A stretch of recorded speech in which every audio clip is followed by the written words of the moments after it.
The reading is taken from Genesis chapter 18, reading verses 1 to 15, the three visitors.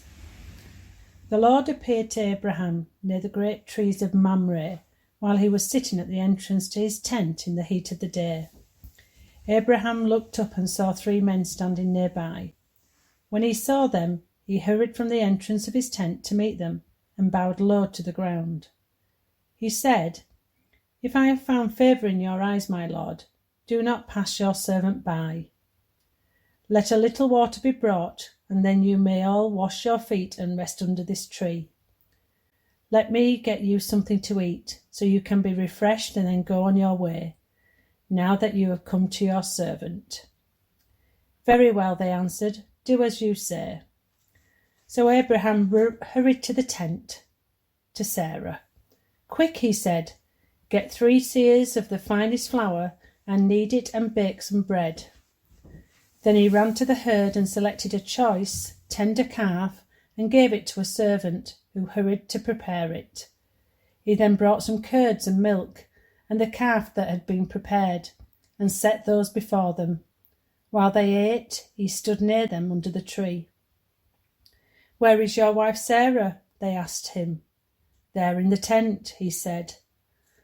Then one of them said, "I will surely return to you about this time next year, and Sarah, your wife, will have a son." Now Sarah was listening at the entrance to the tent, which was behind him. Abraham and Sarah were already very old, and Sarah was past the age of childbearing.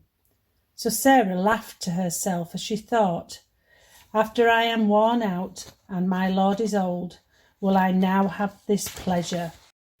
Then the Lord said to Abraham, "Why did Sarah laugh and say, 'Will I really have a child now that I am old?' Is anything too hard for the Lord? I will return to you at this appointed time next year, and Sarah will have a son." Sarah was afraid, so she lied and said, "I did not laugh."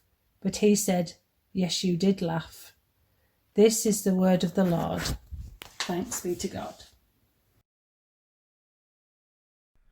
Jesus, throughout the day, as we face important meetings or decisions, help us to put our trust in you, to trust God, your Father, from the bottom of our hearts, to not try and figure out everything on our own.